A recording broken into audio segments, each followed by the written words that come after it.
Thank you, guys. Thanks for having me. My first comment's actually to Representative Pope, just to follow up on your comments about, I think it was number 15 in the proposed legislation, where you were concerned about how the school districts were going to be able to communicate to parents about a crime or a felony committed on school grounds, whether that's during school hours, after school hours, or frankly during the summer. I don't think matters.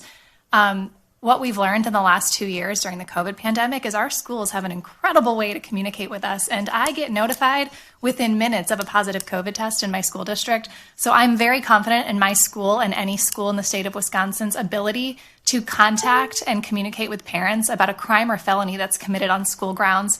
And luckily the pandemic seems to be slowing down, which means we'll have less COVID test positive case announcements sent to our email.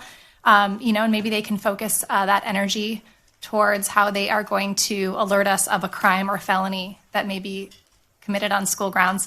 I also heard about a story of an MPS mom, this is a terrifying story, but her daughter, actually, she was the legal guardian. Her fingertip was cut off during school hours, actually severed from her finger. She wasn't alerted or told about this for 4 hours. Nobody called her. Nobody told her. 4 hours later, that fingertip was sitting in a baggie in a filing cabinet, and it was too late to sew it back on in the emergency room. That is inappropriate behavior and neglect on any school board, on any school administration. And we have proven, again, with the ability to communicate during COVID, with virtual learning, with all the resources and technology and email that we have, that communication really is essential and easy for our schools to participate in. This morning, I told my high schooler where I was going today because he was late for school and needed a ride. And I said, I can't bring you to school. I've got something very important to do. I'm going down to Madison to testify in front of this committee today. And he said, well, what is it on? And I gave him kind of a synopsis about what I was talking about. And I said, well, it's this bill for parental rights so that, parents are the ones that make decisions for our kids and we can work with our schools and, just have the ability to make decisions for our children. And he kind of looked at me with, that dumb look that teenagers give you, like, Mom, that's stupid. Don't you already have all those rights?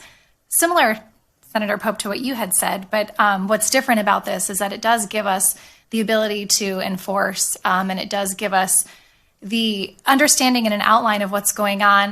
Representative Wicke, I liked your comment about how this would actually help parents work together and not cause a bunch of mitigation or litigation procedures, but kind of put schools on notice that this was going on.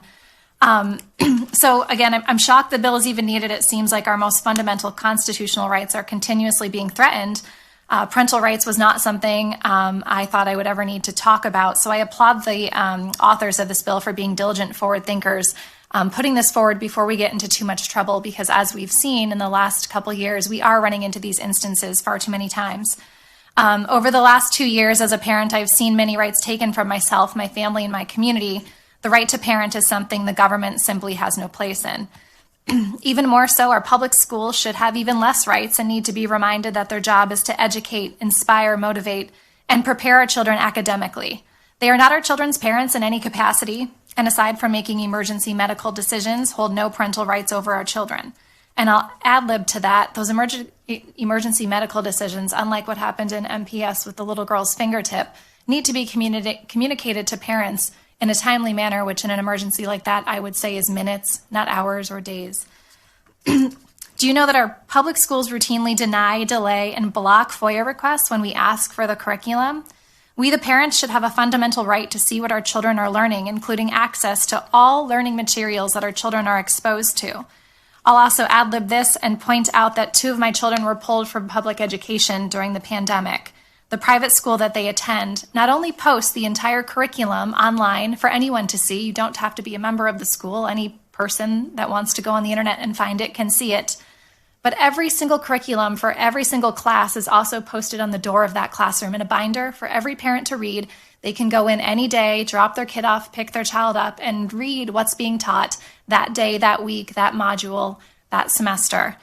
So I think, it can be done. I'm not sure why more schools aren't doing it. I'm not sure what schools have to hide in their curriculum, that they don't feel like it should be transparent. But I've seen it happen in a school that I've chosen to send my children to, and I know firsthand that it's possible.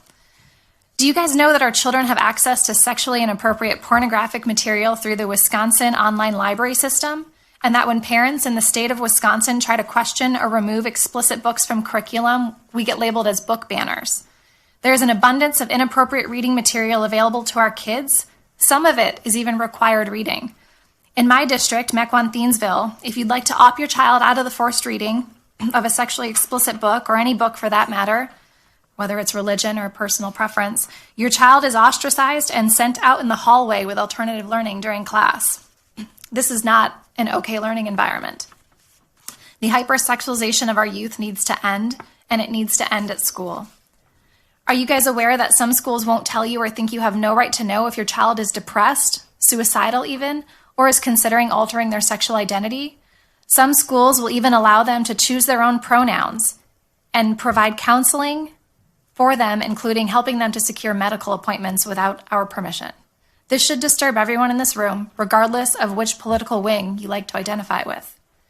Did you realize that prior to COVID, parents were welcomed into the classrooms to help, volunteer, clean, organize, plan parties, run errands, eat lunch with their children? But for the last 2 years, parents have been shut out of our schools. As parents and taxpayers, we have a right to walk into our public school at any time, and that has been taken from us. There is an entire generation of kids who do not know the term room mom or room dad. They've never had a parent volunteer in their classroom. Besides being a sad reality, this is also detrimental to our communities and puts a bigger burden on our teachers who relied on and appreciated this help from parental involvement. Prior to COVID, the schools and the teachers' unions were pushing for less parental involvement, and COVID has really catapulted that into a quick reality. Bills like this one protect our most sacred rights as parents. They are some of the most basic rights that we have as Americans and need to be protected. This isn't just for the sake of us parents. This isn't selfish. This is for the children and the next generation. Thank you for listening to me today and hopefully passing a bill that truly seems like something that would unite the parents, as I can't imagine a parent not wanting these things for our children. And I will agree with some of the other statements earlier that school board issues are an entirely different topic that probably need to be reformed altogether. I also attend school board meetings regularly and have seen firsthand some of the things going on, some of the conversations, some of the lack of in-depth ability to converse with your school board.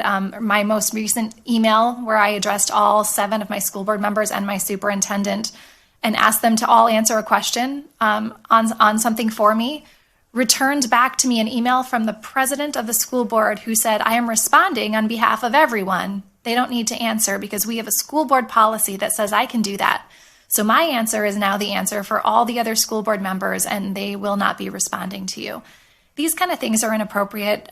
We vote on and elect school board members for diversity of thought, not to have one school board president tell us that their word of thought and their thinking is the rule of the land.